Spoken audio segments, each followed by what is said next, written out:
Recently, the internet has been flooded with all kinds of quitting your job promotional videos. But this movie is the one that truly made countless viewers throw down their keyboards and start packing their bags back in the day. Yesterday, I was still an overworked office drone pulling overtime. Today, I set foot on the quiet lands of Northern Europe. Just like one of the most upvoted online reviews said, once you've seen the iceberg bays of Greenland, the thick smoke rising from Iceland's volcanoes, and the breathtaking majesty of the Himalayas, life will never defeat you again. How many people fell in love with travel photography because of this film? Fell in love with the freedom of just leaving whenever you want? When every frame looks like a wallpaper, when an office worker has truly seen the world, will he still be the same person when he comes back? If you're feeling lost right now, trust me, after watching this movie, your life might change. Not long ago, I was just a small, insignificant photo developer at a lifestyle magazine, working every day in a basement-like darkroom. I always dreamed of becoming a man who had seen the world, someone who could bring warmth to the coworker I secretly admired. But those dreams were constantly interrupted by my jerk of a boss who mocked me without restraint. I even fantasized about smashing a briefcase into his stupid face, then tackling him and storming out of the building, letting him see how impressive I could be. Then one day, he didn't just mock me, he cut off my job, the work I'd been doing day after day for 16 years. The lifestyle magazine was finished, and so was my old-fashioned profession. When I received the final task of my career, it was for the last issue's cover photo.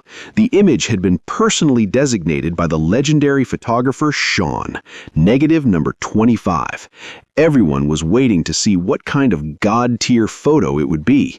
But when Sean mailed over the film, along with a wallet as a token of our many years of friendship, something was missing. The number 25 negative was nowhere to be found. I asked my coworkers. No one knew where the elusive Sean might have put it. Maybe he carried it with him. For the first time, I even struck up a conversation with Cheryl. And it turned out Sean was connected to a Greenland fishing boat called Ergisek. That meant Sean might be in Greenland right now. Would an ordinary person like me, who'd never been anywhere, really travel across the world just to chase a single missing negative? While I hesitated, Cheryl said something to me. All right then. That's how I set out on my journey, stepping out of my dusty comfort zone for the first time and arriving in Greenland. I saw for the first time a main street with only 8 people on it. In a small bar that Sean had once visited, I met a drunk who claimed to know him. The Ergisek fishing boat was nearby, and Sean was on it. This drunk pilot was about to fly a helicopter to deliver a radio, and even asked if I wanted to come along. Looking at how unsteady he was, unable to focus his eyes, how could I dare? I firmly refused, watching the lonely pilot walk towards the helicopter. Sean was at the end of that flight path. I hesitated again. Then Cheryl picked up a guitar behind me and began to sing. Will you choose silence again? Keep dreaming like before? Or take action and embrace a new life? Encouraged, I ran toward the drunk pilot and jumped onto that wobbly helicopter. From that moment on, all my previous trips could only be called business travel. This was a true adventure in search of meaning.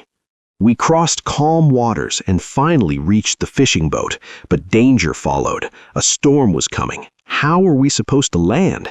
The pilot actually told me to hold the radio and jump. He kept urging me. I froze, no preparation at all, and leapt down, plunging into the freezing Arctic Ocean. The radio sank with me. This wasn't a fantasy. This was real. The captain shouted encouragement, but then I was surrounded by sharks. I could even see their pale teeth. All I could do was clutch my briefcase and fight. At the last second, I was pulled aboard. Then came the bad news. 4 hours earlier, Sean had been picked up by another ship. He was already in Iceland. The next morning, when we arrived in Iceland, I set off again to chase Sean, this time racing against a pack of wolves for the island's only bicycle. It was my first time feeling this barren, dark, yet pure land. The birds in the sky even formed Cheryl's silhouette in my imagination.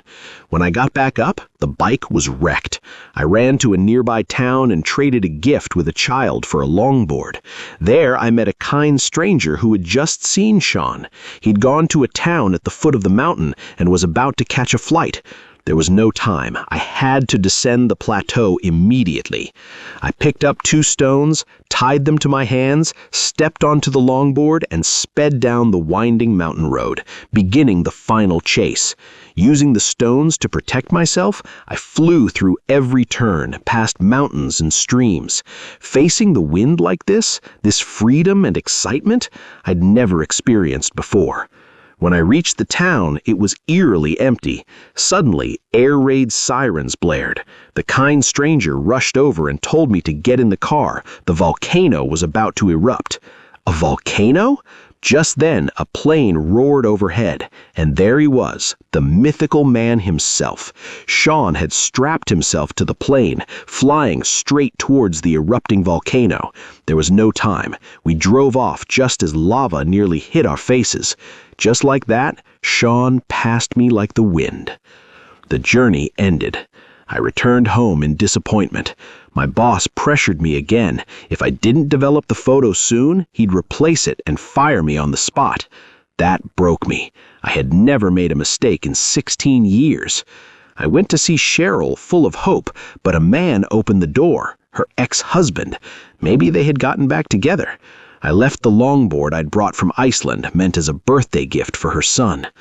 Back home, I looked at the wallet Sean gave me, with words written on it. I threw it away. After seeing the world, all I brought back was failure and loss. But while reviewing the film, I noticed something. One photo showed a clue. It was my piano. My mother explained that Sean had once visited our home and mentioned he was heading to the Himalayas to photograph there. So when everything seemed hopeless, I realized my journey wasn't over. As Sean's most reliable partner, I had to finish the final issue. I packed my bags again and set off on an even further third journey. Following Sean's path, I arrived at the foot of the Himalayas, hired 2 local guides, performed blessing rituals before the Golden Mountains, even gave warlords blocking the road my mother's homemade orange cake in exchange for passage. We crossed ridges, crossed snowy plains, shared meals by raging streams. As the altitude rose, we reached a fork in the road. The guides could go no further. The rest was too dangerous. I continued alone.